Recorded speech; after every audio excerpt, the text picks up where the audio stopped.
Welcome, fans of the Justice League universe. My name is Sam. In this podcast, we go scene by scene through the Warner Brothers films that are part of the Justice League universe, often referred to as the DCEU. In this episode, we are going to talk about Scene 12 of Wonder Woman, which is the aftermath of Steve's interrogation when Diana talks to her mother about leaving to help in man's world.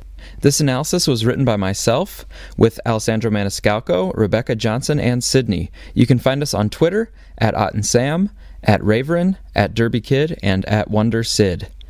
In our last episode, we covered Steve's interrogation scene, and we actually forgot to mention a couple of lines that were not just throwaway lines. They have a nice connection to something later on in the movie. Dr. Maru said in the flashback, "I need more time." And Ludendorff responded, "Unfortunately, we don't have more time." And time is an important motif in the movie, not only because it's a period piece, but most importantly because of Steve's watch and the climax of the film with Diana and Steve together.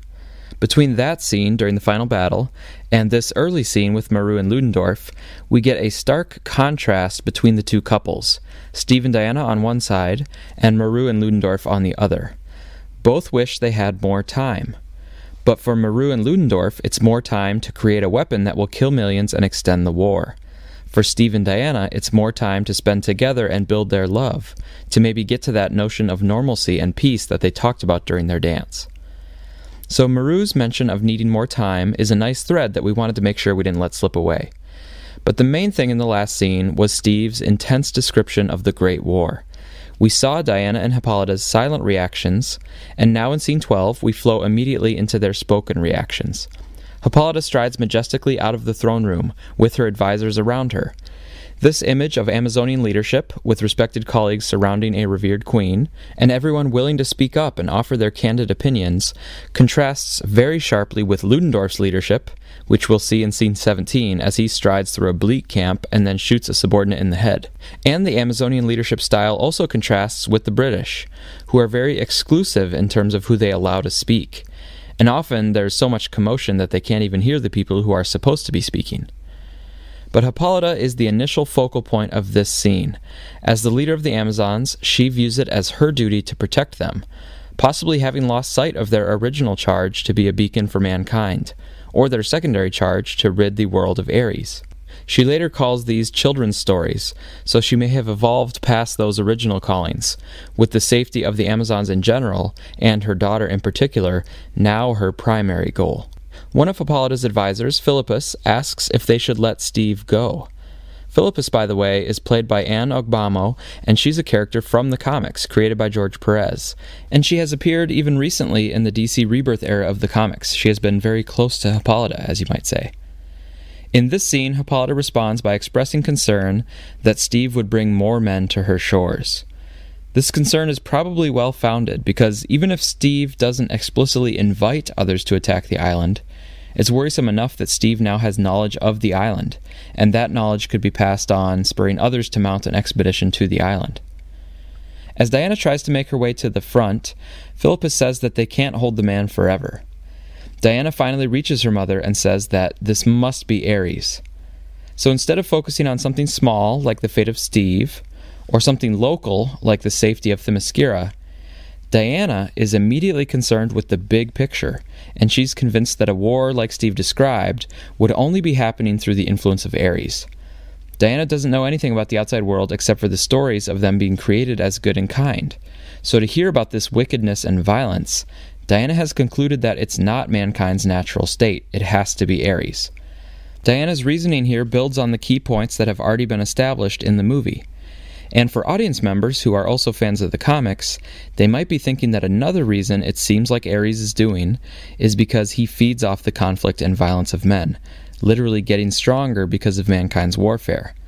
So we can see Diana's point that this looks like Ares, even though the other Amazons around her seem unconvinced. Senator Acantha, played by Florence Kasumba, asks Diana straight up, "What are you talking about?" And Diana apologizes to the senator, probably because she is asserting herself a bit beyond her customary position, but Diana continues, pointing out that Steve said the war may never end, and that millions are already dead.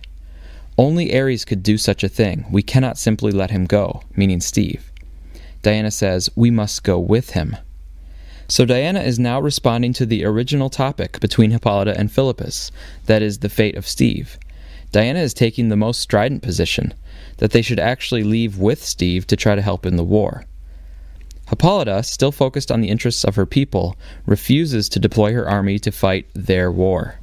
Her only concern is her people, not the world outside of Themyscira, and she has reason to keep them separate from the world of man after what they had already experienced a long time ago. Diana directly challenges her mother, saying it is not their war, because Zeus created man to be just and wise, strong and passionate.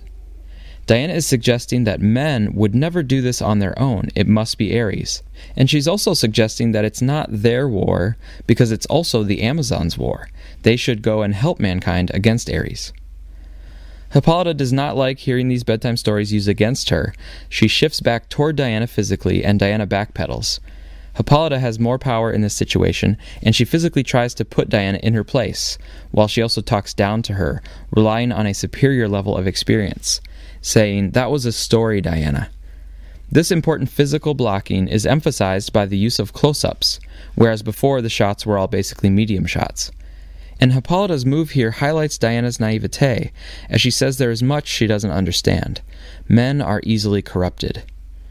This highlights Diana's lack of experience, which is, of course, the centerpiece of Act 1 for Diana's character arc. But this moment also highlights Diana's strength and fortitude. Diana doesn't back down, even when she is in a position of less power. Hippolyta turns away and continues walking, as if the conversation should be over. But Diana continues after her mother, saying that Ares is behind the corruption, so it's not truly mankind's fault. Diana specifically calls out the Germans, because based on the interactions on the beach when Steve called them the bad guys, Diana thinks they really are the sole bad guys in the war. She says that Ares is the one influencing the Germans to fight, and she is, of course, somewhat correct in this claim. But she'll eventually find out that the war is more complex than she thought, and she'll find that there's blame on both sides. Diana concludes by making an appeal to the Amazons' higher calling. She says that stopping the god of war is our foreordinance. As Amazons, this is our duty. So again, she is talking about bringing the Amazons out of seclusion and having them help with the great war in man's world. Hippolyta has now had enough. She again turns toward Diana, and you can feel her physical presence as the queen. Her next line cuts pretty sharply on a personal level. She says, "But you are not an Amazon like the rest of us." This must have hurt quite a bit, because Diana has spent her whole life being the only child on the island, being separate from everyone in that way, and also being the one person who did not partake in the prior battles or the mythic history of the Amazons. To hear this separation and this cut coming from her mother, the one who protected her and tucked her in at night, must be really tough. And this line connects backward and forward in the movie. Looking backward, we can think about the little girl that we've already seen. She was mimicking the warriors and wanting desperately to be like them, to be an Amazon. But her overprotective mother didn't want that to happen, and now her overprotective mother is singling her out yet again, telling her that she's not like the other Amazons. And looking forward, we, the audience, will eventually find out that Hippolyta's line has another layer of meaning, because it's actually true. Diana isn't really an Amazon, because she was created separately as a demigod and a god-killer. From this perspective, the knowledge that Diana really is special, it's actually kind of a positive character trait that Diana has always wanted to be like other Amazons, because this is a humble position. She would have been less likable if she were a spoiled princess, or a kid who always kind of sensed that she was a demigod and better than the rest. To wrap up the scene, we have one more bit from Hippolyta, and it's an important one. She says, "So you will do nothing. As your queen, I forbid it." At this point, Hippolyta has explicitly pulled rank, and the Amazons all file out after her, leaving Diana behind. For us, however, the most important words here are "do nothing." This ties Diana's story directly to Steve Trevor's. In the last scene, we heard how Steve had to do something when he ran into Dr. Poison.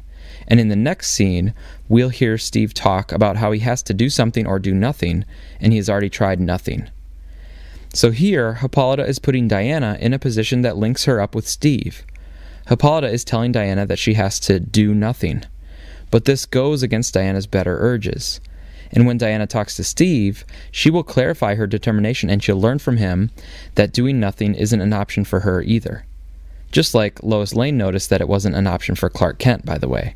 So Steve and Diana and Clark Kent all have this common characteristic of feeling like they have to do something.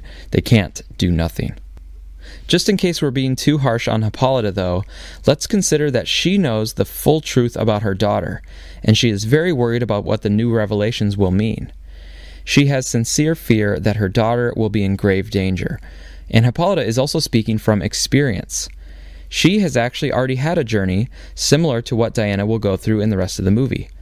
Hippolyta was created as an Amazon, separate from mankind, and she had the duty to go amongst mankind to restore peace and love. She saw lots of the horrors of mankind as she was enslaved and had to lead a revolt. She also saw God's fall. So Hippolyta, understandably, is jaded about mankind and knows the dangers that are in man's world. But this experienced parent is sort of normal in life and amongst generations. The parent's generation is knowledgeable about the world and knows how dangerous and corrupt it can be. But the younger generation, like Diana, is more idealistic and believe they can change everything for the better. So each generation gets to take up the cause anew. And in this movie, the filmmakers take the side of that idealism. They say that it's ultimately about what you believe. So if you think, like Diana, that you can make the world a better place, and if you do something about it, then you actually can. Patty Jenkins, in The Art and Making of the Film book, described the story of this film overall as the story of a naive daughter who has to gain experience and learn what her mother already knows. Steve and his father may have a similar dynamic, but we don't have enough detail to know for sure. We do know that his father went through hell and back with the watch, and then he passed on the watch to Steve and told him to do something or do nothing when he sees an injustice. So that is also sort of like passing the torch between generations. But for scene 12 overall, it's a short scene, but a dense one in terms of ratcheting up the tensions between Hippolyta and Diana. Tensions that are rooted in love and protectiveness, conflicting with Diana's natural empathy and desire to help. It ends with Diana being put down into her place, which is a setup for the tower scene when she asserts herself and climbs to new heights. And it's also a setup ultimately for the scene where she is leaving Themyscira and saying goodbye to her mother. Scene 12 here is the last time that she talks to her mother before that farewell. And we should say that Gal Gadot did an admirable job here acting in this scene, going toe-to-toe with Connie Nielsen and pulling it off. You can see and hear the desperation in her acting as she doesn't understand why her mother can't see what she sees, or why she does not embrace the Amazon's purpose that is so clear to Diana. After the scene, we cut to the infirmary, where we will see that physically Diana heals quickly. The emotional scars, though, of this conflict with her mother may take longer to work through. That's our analysis of Scene 12 of Wonder Woman. To close out the episode, we just want to make a few remarks about connections to other films in the DCEU. With Hippolyta here, we again saw the overprotective streak. She wants to protect Diana from Ares, and certainly doesn't want her going out looking for the fight with him. She doesn't want Diana involved in anything beyond the shores of Themyscira. This outlook is different than Jor-El's in Man of Steel, who was willing to send his only son Kal-El to Earth to guide the people and give them hope. Granted, for Jor-El there was clear danger on Krypton, whereas with Hippolyta the danger is out in man's world, but still there seems to be a contrast in mentality between Jor-El and Hippolyta. And in a way, Jonathan Kent exhibited both views, in that he wanted to protect Clark and keep him from the world in order to protect him, but only until he was ready and the world was ready for him. Then he wanted Clark to go out into the world and inspire hope and be a hero. Overall, any protectiveness exhibited by parents seems like a very plausible mindset for parents to have about their children. And we can note that all the parents end up being right about their worries. Jor-El was right that Krypton was going to erupt. Jonathan was right that mankind was going to make it really hard on anyone with Superman's abilities. And Hippolyta was right that mankind can be a corrupt place, and that Ares is out there as a threat to Diana. Another connection that we noticed is between Hippolyta's line, "Men are easily corrupted," and Bruce's line at the end of Batman v Superman, "Men are still good." These lines form a sort of assertion and rebuttal, and they may both have a point. In a way, Hippolyta is correct when she says men are easily corrupted, because all Ares had to do was make suggestions to them and they would start their own fights. And also, if we look at the real world itself, it seems painfully clear that men are corruptible. But then we have Bruce's acknowledgement at the end of BVS, we can do better. He, probably better than most people, recognizes that mankind can give in to the worst aspects of humanity, with or without Ares. But thankfully, we can own up to our flaws and faults and aim to rise above them. Bruce's optimistic perspective is very similar to where Diana will be at the end of Wonder Woman. Thanks for listening, and be sure to also check out the Suicide Squadcast and Man of Steel Answers. Long live DC!